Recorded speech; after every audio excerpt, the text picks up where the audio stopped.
صلی اللہ علی محمد صلی اللہ علیہ وسلم۔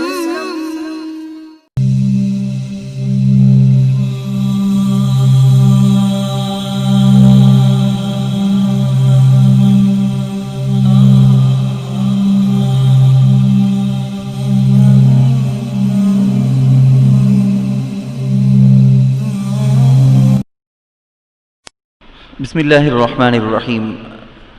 ناظرین، آج آپ کے سامنے انتہائی اہم اور ضروری بات رکھنی ہے۔ آپ سب کو معلوم ہے ہمارے خصوصاً ایشیا کے اندر اس رمضان سے ایک بڑی مصیبت، ایک بلا آئی ہے جو سارے مسلمانوں کے روزوں کو، رمضان کے مبارک ایام کو برباد کر کے رکھ دیا ہے۔ ایک اچھی چیز کو اچھی چیز سمجھنے میں خرابی نہیں، خراب چیز کو اچھی چیز سمجھ کر جب وہ اس کو استعمال کرنے لگے، زہر کو شہد سمجھ کر استعمال کرنے لگے، تو آدمی ہمیشہ یہی دعویٰ کرتا رہے گا کہ میں نے تو دوا کا استعمال کیا ہے، شفا کی چیز کا استعمال کیا ہے، اس میں کیا خرابی ہے، یہی دعویٰ کرتا رہے گا۔ آئیے آج ہم مسلمانوں کو، مسلم مردوں کو، نوجوانوں کو، بہنوں کو، سب کو ایک ضروری بات بتا دیں۔ ارطغرل غازی یا ارطغرل غازی جو ڈرامہ ہے، سیریل ہے، ترکی کی ایک سیریل ہے جس کو اردو زبان میں ڈب کر کے، ترجمہ کر کے اس کو چلایا گیا۔ بہت پہلے وہاں پر ترکی کے اندر چلائے جانے والے ڈرامے کو اب یہاں ایشیا میں چلایا گیا۔ ڈرامہ ہے، فلم ہی ہے، اس میں کوئی فرق نہیں ہے، اس کا دیکھنا حرام ہے۔ دارالعلوم دیوبند کا فتویٰ ہے، مظاہر کا فتویٰ ہے، پڑوسی ملک کے بنوریا ٹاؤن کے مدرسے کا فتویٰ ہے، سارے کے سارے دنیا کے اندر بڑے سے بڑے دارالفتہ ہیں، بڑے مفتیان ہیں، ان سب نے فتویٰ دیا ہے۔ کسی ایک بزرگ جو یقیناً ہمارے یہاں دوسرے سارے معاملات کے اندر سر کے تاج ہیں، بڑے مناظر ہیں، وکیل احناف ہیں، سب کچھ ہیں، لیکن حق کی بات ہی ہے۔ انہوں نے بھی یہی کہا ہے، ان کی بھی یہی سکھائی گئی بات ہے، حق ہو تو ڈٹ کر کہنا چاہیے، تو حق ہے، ڈٹ کر کہا گیا ہے کہ تمام تر دارالفتاؤں سے آئے ہوئے فتوے کے مطابق ارطغرل یا ارطغرل غازی ڈرامہ سیریل کو دیکھنا بھی حرام ہی ہے، جس طرح کہ دیگر ڈراموں اور فلموں کو دیکھنا حرام۔ سیریل میں بے شمار اسباب حرام کے موجود ہیں، ہر ایک سبب ایسا کہ اس ایک ہی ریزن کی وجہ سے وہ حرام ہو جائے، مگر یہاں تو بے شمار حرام ہونے کے اسباب جمع ہیں۔ قرآن جس کو اس طرح سے کہے گا، ظلمات بعضها فوق بعض، ایک اندھیرا ہی کافی تھا، یہاں اندھیرے پہ اندھیرا۔ شرح فقہ اکبر میں لکھا ہوا ہے، استحلال المعصیت کفر، کہ کسی گناہ کے کام کو حلال سمجھنا گناہ ہے، مگر آدمی سمجھتا ہے یہ گناہ نہیں ہے، ایسا سمجھنا، حرام کو گناہ حرام نہیں سمجھنا ایک کفر ہے، بہت خطرے کی، ڈرنے کی بات ہے۔ ناظرین، اس جگہ میں یہ بھی آپ کے شبہ کو دور کرنے کے لیے کہہ دوں، موجودہ ترکی میں جو صدر ہیں رجب طیب اردوگان صاحب، وہ یقیناً قابل اور فائق با اخلاق نظر آ رہے ہیں، با اخلاق معلوم ہو رہے ہیں، لیکن ان کا با اخلاق صحیح آدمی کا ہونا، ان کے سچے اور با اخلاق آدمی ہونے کی وجہ سے ڈرامہ کا جواز کہیں سے بھی ثابت نہیں ہوتا۔ ارطغرل ڈرامہ یا یہی ہو، بلکہ اس کے علاوہ کوئی بھی ہو، حتیٰ کہ نبیوں اور رسولوں پر بنائی گئی فلمیں ہوں، صحابہ اور اولیاء پر بنائی گئی فلمیں ہوں، سب کے سب متفقہ فتویٰ اہل حق علماء کے فتوے کے مطابق سب کی سب سیریلیں، فلمیں دیکھنا حرام ہیں۔ یہ سب دلائل کی بنیاد پر ان کی حرمت ثابت ہے، پکی دلیلیں قرآن سے حدیث سے ہیں۔ تو اب ہماری نیت کی بات نہیں، دلیل کی وجہ سے، پروف کی وجہ سے وہ جب حرام ہو گئی، اب میری نیت کو نہیں دیکھا جائے گا کہ میری نیت اچھی ہو تو وہ دیکھنا جائز، میری نیت خراب ہو تو دیکھنا ناجائز۔ بعضوں نے یہ کہا ہے کہ اس کو دیکھنے کی وجہ سے دل کے اندر ایک جذبہ پیدا ہوتا ہے، شوق پیدا ہوتا ہے، تو اچھی نیت سے اس کا دیکھنا جائز ہے، اس طرح کی فلمیں بنانی چاہیے، سیرت اور تاریخ کی کتابیں فلمیں بنانی چاہیے۔ یہ بالکل غلط بات ہے، اللہ معاف کرے، یہ بالکل غلط بات ہے۔ ہماری نیت اچھی ہو یا بری ہو، اس کو دیکھ کر ڈرامہ کے، فلموں کے حلال حرام ہونے کا فیصلہ نہیں کیا جاتا۔ خود ڈرامہ نگار جیسے کہ ڈائریکٹر ہوتے ہیں یا پروڈیوسر ہوتے ہیں، انہی لوگوں نے صاف دعویٰ کر کے بتایا ہے کہ یہ ارطغرل غازی اصل میں ایک ڈرامہ ہے، تاریخ تو اس کا جزوی حصہ ہے، 20%، 30% اس میں تاریخ ہے، پوری تاریخ صحیح معنی میں پیش نہیں کی گئی اور پیش کر بھی نہیں سکتے ہیں۔ ڈرامہ کو بہت دلچسپ، بہت سسپنس، بہت شوق پیدا کرنے کے لیے اس قابل اگر بنانا ہو تو اس کے لیے اس میں یقیناً جھوٹ موٹ کی باتیں ادھر ادھر کے مرچ مسالے لگانے ہی پڑتے ہیں، تو اس میں خالصتاً ساری کی ساری چیزیں ایکسٹرا بنائی گئی ڈرامہ کی شکل میں، اصل تاریخ تو بہت کم حصہ ہے۔ اور کیا ہم تاریخ جاننے کے لیے سیریل دیکھیں گے؟ کیوں ہمارے کتب خانے خالی ہو گئے؟ ہمارے پاس کوئی تاریخ کی کتابیں نہیں ہیں؟ کیا وجہ ہے ہم سیریل اور فلموں سے اپنی تاریخ کو جانیں گے؟ یہ بالکل غلط بات ہے۔ آئیے ہم اس کے بارے میں ایک مختصر سا خاکہ بھی، بلکہ ہمارا یہ خیال ہے کہ 3-4 حصوں کے اندر ہم اس کو ڈیوائڈ کر کے تقسیم کر کے ہم آپ کو ارطغرل غازی کی تاریخ بھی مختصراً آپ کے سامنے عرض کر دیں، بتا دیں کہ حقیقت ہے بس اتنی ہی۔ اس کو آپ غلط شکلوں کے اندر غلط صورتوں کے اندر دیکھیں گے تو کبھی بھی ان مجاہد، ان بڑے بڑے اخلاق کے ساتھ بڑے بڑے کارنامے انجام دیے ہوئے ان ہستیوں کا نام جب بھی آئے گا، ان ہستیوں کے نام کے ساتھ یہ بد فطرت، یہ فاسق قسم کے ڈرامہ نگاروں کی صورتیں ہمارے ذہنوں کے اندر آئے گی، اس سے کوئی صورت بچنے کی نہیں ہے۔ خیر، یہاں پر 3 کیریکٹر ہیں، 3 آدمی ہیں۔ ایک ہے دادا جن کا نام ہے سلیمان شاہ، نمبر 2 ہے بیٹا جسی کا نام ہی ہے ارطغرل یا ارطغرل، نمبر 3 ہے پوتا، اس کا نام ہے عثمان۔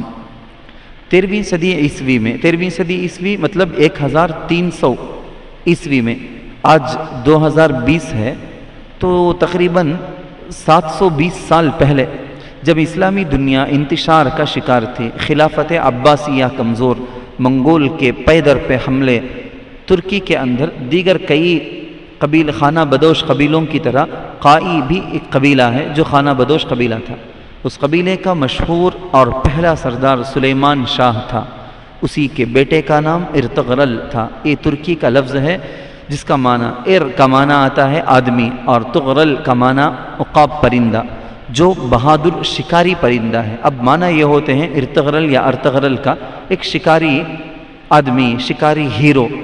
اسی ارطغرل نے صلیبیوں کی سازشوں اور منگولوں کے حملوں کے خلاف تمام مسلک ممالک کو خلافت کی وحدت میں ایک پرچم کے ایک جھنڈے کے نیچے، ایک حکومت کے نیچے سب کو جمع کیا تھا۔ 14ویں صدی عیسوی میں، یعنی 1400 صدی عیسوی کے شروع میں سلطنت عثمانیہ کی بنیاد رکھی گئی، اور یہ 500 یا 600 سال تک مسلسل یہ خلافت سلطنت عثمانیہ جاری رہی۔ اس عظیم اور طویل سلطنت عثمانی، جس کو خلافت عثمانیہ بھی کہتے ہیں، یہ مسلمانوں کا دوسرا دور عروج بھی اس کو کہا جاتا ہے۔ دنیا کی تمام تر طاقتیں اس سے خوف زدہ تھیں، اس خلافت عثمانیہ سے۔ پس پردہ اس کو ختم کرنے کے لیے دن رات دشمنوں نے نئی سازشیں رچی، نئی سازشیں رچتے تھے مسلسل۔ خلاصہ یہ کہ عرب اور ترکی اور عرب کے جھگڑوں کو پیدا کر کے ڈرامائی شکل میں زبردستی منافق لوگوں کو گھسا کر جھگڑے پیدا کر کے مصطفیٰ کمال بادشاہ آتاترک جیسے غداروں کی مدد سے پورے 1500 سال کے بعد دشمنوں نے عظیم سلطنت کو، اس عظیم حکومت کو، خلافت کو گرا دیا۔ اس سلطنت کے پہلے غازی سلطان عثمان غازی ہی کے نام پر یہ سلطنت عثمانیہ ہے۔ بعض لوگ سمجھتے ہیں سلطنت عثمانیہ کو سن کر حضرت عثمان بن عفان رضی اللہ عنہ کی طرف یہ منسوب ہے کر کے، حقیقت میں یہ ایسا نہیں ہے۔ جیسا کہ میں نے 3 آدمیوں کے بارے میں کہا، اس میں سے ارطغرل کے بیٹے جو عثمان ہیں، انہی کی طرف یہ سلطنت عثمانیہ منسوب ہے۔ ان کے والد کا نام ہی ارطغرل غازی تھا۔ ارطغرل سلطان علاء الدین سلجوقی بادشاہ کے نائب کے طور پر لڑتا رہا۔ حقیقت میں ہوا کہ یہ قائی قبیلہ، یہ جنگلوں سے جنگل، ایک جگہ سے دوسری جگہ، یہ خانہ بدوش تھے، ایک جگہ سے دوسری جگہ منتقل ہوتے تھے۔ ایک مرتبہ یہ لوگ گزر رہے تھے، پہلے سے حالات ملک کے اندر بہت خراب تھی۔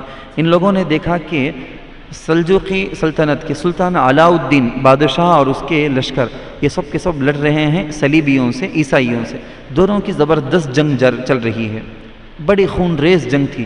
یہ گزرتے وہاں سے گزر رہے تھے، وہاں انہوں نے قیام کر کے دیکھا سلطان، یہ جو سلیمان شاہ اس قبیلے کا سردار تھا، اس نے دیکھا کہ دیکھو بھائی، 2 پارٹی لڑ رہی ہے، دونوں میں سے جو ہارنے کے قریب ہے، شکست کے قریب ہے، اس کا ساتھ دیا جائے، یہ فیصلہ کیا گیا۔ یہ چونکہ جنگلی قسم کے قبیلے والے تھے، بہت زبردست خون ریز، ایک ایک کے اندر بھی بھیڑیے کی طرح، شیر کی طرح، کتے کی طرح جھپٹ پڑنے کی طاقت تھی، تو زبردست کاری وار کیا، ایسا تیز حملہ کہ اس کی وجہ سے صلیبی ٹک نہ پائے میدان کے اندر۔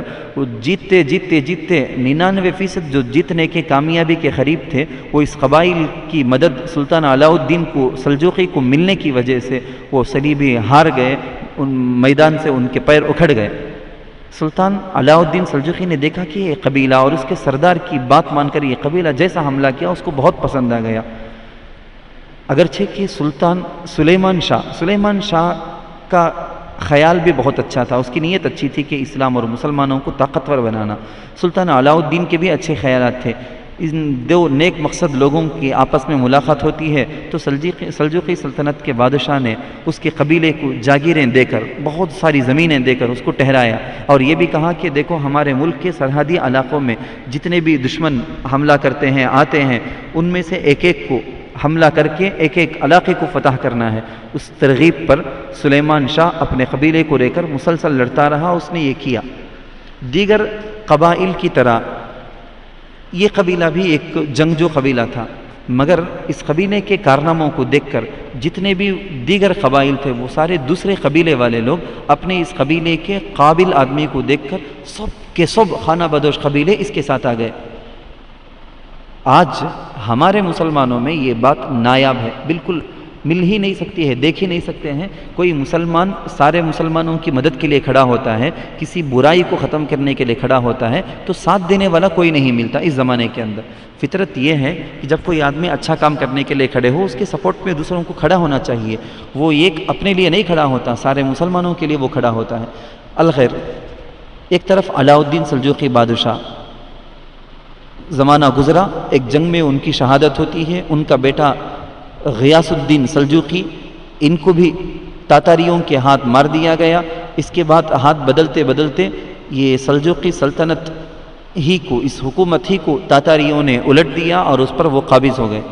دوسری طرف ارطغرل، ان کے باپ کا تو انتقال ہو گیا تھا، بیٹا ارطغرل پوری بہادری ایمانداری کے ساتھ لڑتا رہا، مسلسل جنگوں سے کئی علاقے فتح کر لیے تھے۔ آخر میں 1280 پر 1 سن عیسوی میں 90 سال کی عمر میں ان کی بھی وفات ہوئی۔ تو ان کے بیٹے عثمان غازی، یہ جو سلیمان شاہ کے پوتے عثمان غازی، والد صاحب ہی کے راستے پر یعنی ارطغرل غازی ہی کے راستے پر چل پڑے تھے۔ سلجوقی سلطنت کے ختم ہونے پر عثمان غازی اپنی فتح کردہ علاقوں میں، سلجوقی سلطنت جو ہی ختم ہوئی، تاتاری ان علاقوں پر قابض ہو گئے، تو یہ عثمان ارطغرل غازی کے بیٹے نے یہ کیا، جتنے علاقے ان کے دادا نے، ان کے باپ نے فتح کیا تھا، جیت کر حاصل کیا تھا، ان تمام علاقوں میں اپنے آپ کو بادشاہ ڈکلیئر کر کے، اعلان کر کے خود وہاں پر حاکم ہو گئے، حکومت اپنا لیے۔ اپنی مفتوحہ علاقوں میں اپنی ہی خود مختار حکومت کا اعلان کر دیا۔ یہیں سے عثمانی سلطنت یا سلطنت عثمانیہ کا آغاز ہوتا ہے۔